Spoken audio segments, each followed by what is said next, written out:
Hello there, I'm Lloyd Evans. Welcome to Ramacrow. It's time for another voicemail. Today's voicemail is from Renee. Let's listen to what Renee has to say. Hello, Lloyd. My name is Renee, and yes, you can broadcast this.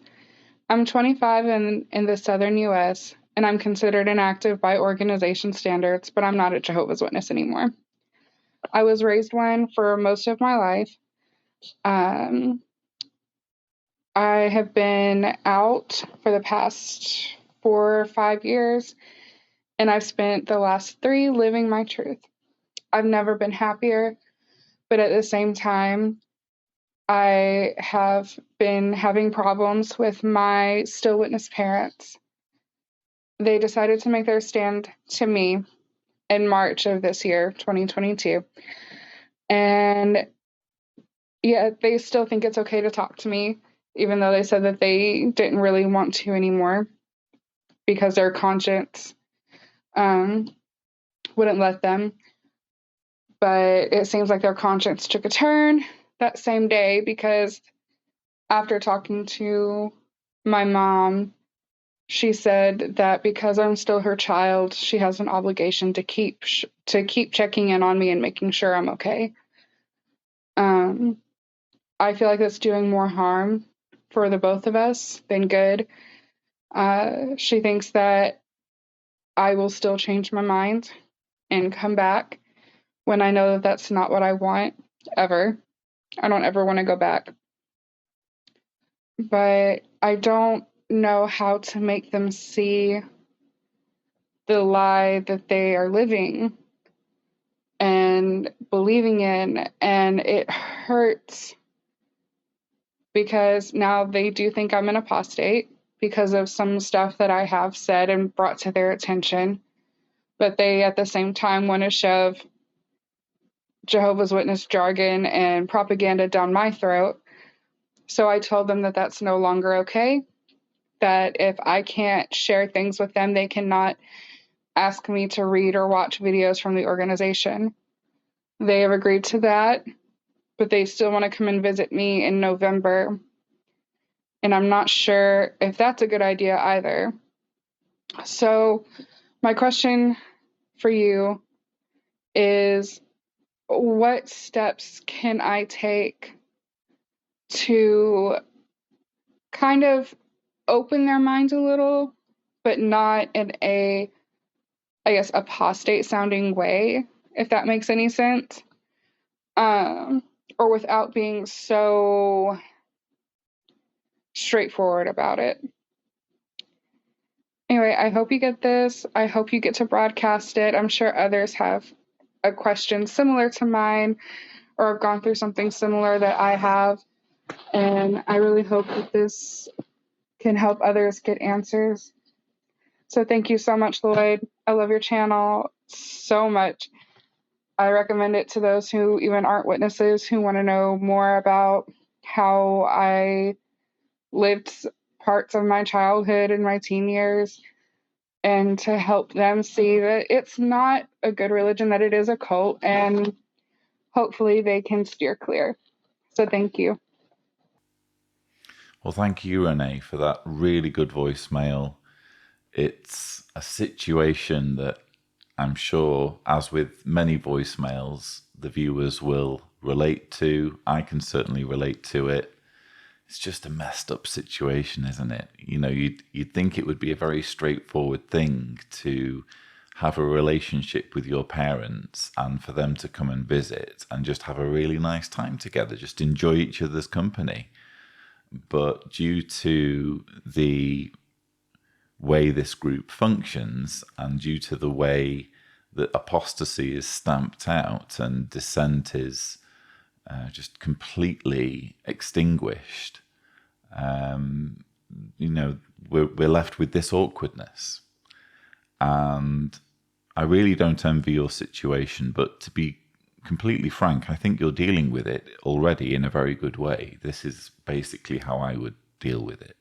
So what you've said is that your parents don't get to hurl propaganda and indoctrination at you, and at the same time say, but we don't want to hear any criticism of our faith. No, I'm sorry.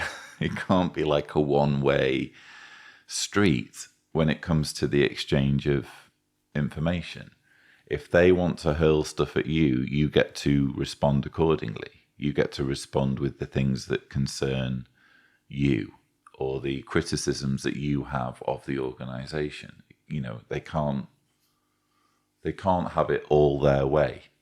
So I think you've already established a very reasonable and very healthy boundary with them. It's exactly the way I would deal with things. Having said that, you have them visiting in November, which is very soon.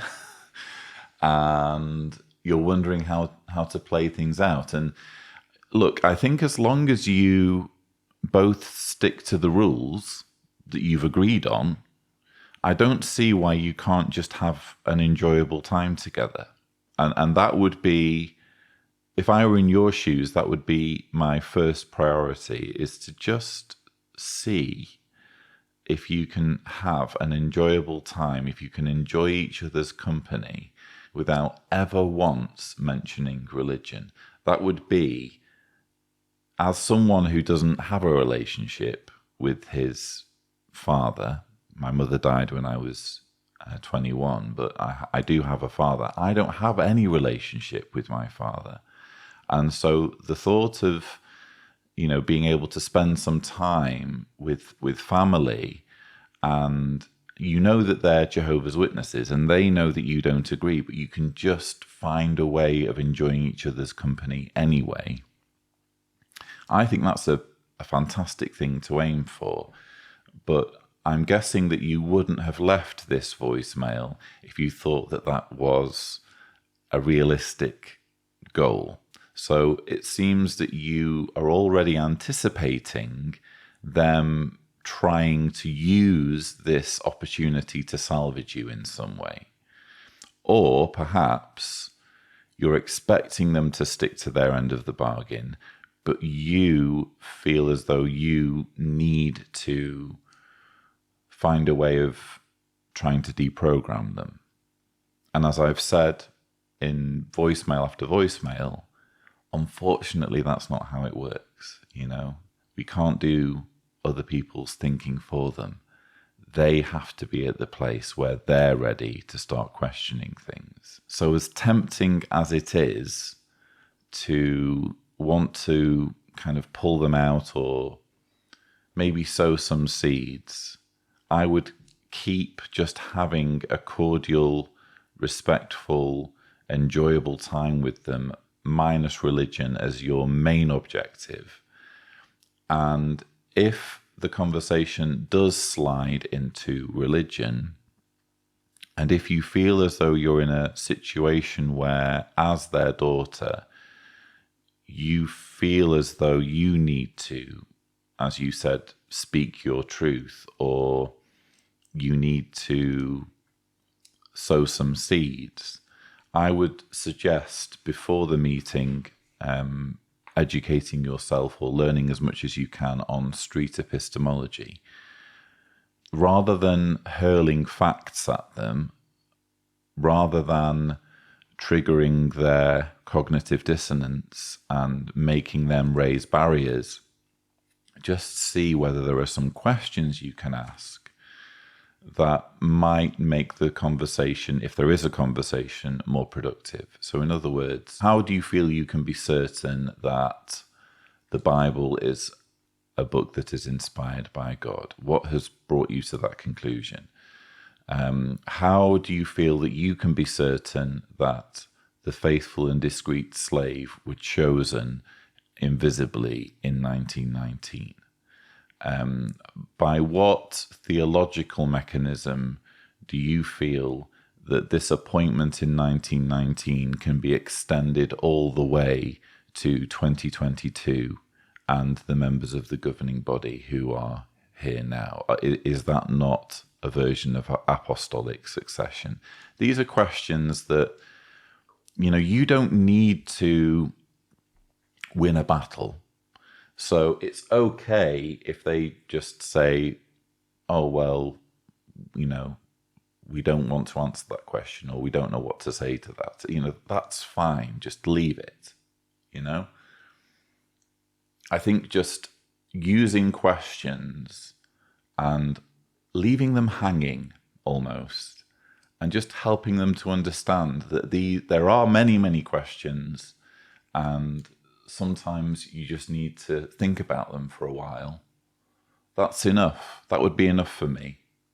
But what I absolutely wouldn't stand for, if I were dragged into a theological debate, and this is what Jehovah's Witnesses routinely try to do, is to say, oh, well, what other organization does this? What other organization does that? We're the only organization that preaches Jehovah's name, so on and so forth. I call it the box ticking exercise. Ultimately, for me, there's only one thing that matters. Is this religion true or not? So if they do try to drag you into a theological conversation, don't let them derail that central issue of whether the religion's true. If the religion is true, they should be able to prove it. And do they really, really want you, as their daughter, following a religion or pretending to follow a religion that you don't deep down believe to be true? So the truthfulness of the religion is the main issue.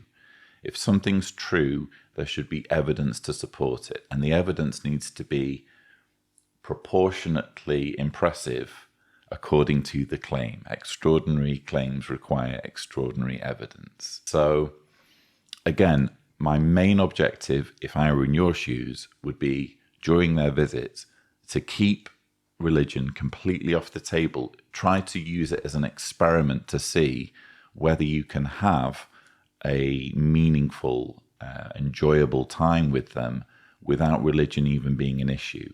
Bank on them not ever losing their faith. Bank on them staying Jehovah's Witnesses to their grave. And use this as an opportunity to just see whether you can have an enjoyable time with them. I'm a little bit concerned at the language they've used regarding their relationship with you and how they view it as, they view communication with you as just an obligation. That's a little bit disturbing. That raises red flags for me. It suggests that perhaps their humanity has been overridden to a critical extent by the indoctrination that they're subjecting themselves to. You are not an obligation. You are not a job that needs to be done. You are a daughter. You are a person who has value and worth, and you deserve to be loved and cared for, not as some duty, not as some obligation, but because of who you are. And if they really do view you that way, I mean, I can't tell you what to do, but I'm not sure I would want to spend time with them if that's how they really, really view you. But maybe meeting them in November might be a way for you to get a bit of closure on that and fully understand exactly where you are in their eyes. Maybe they've just kind of said that just as an excuse for what they really, really want to do, which is to have a relationship with you. It could be that they, as hurtful as those words are, it could be just their way of coming up with some kind of excuse. I don't know. Hopefully, some of what I've said here has been useful. Again, thank you so much for calling in. Thank you for the kind words about the channel. And I really hope that the meeting with them in November, which is very, very close, goes well for you.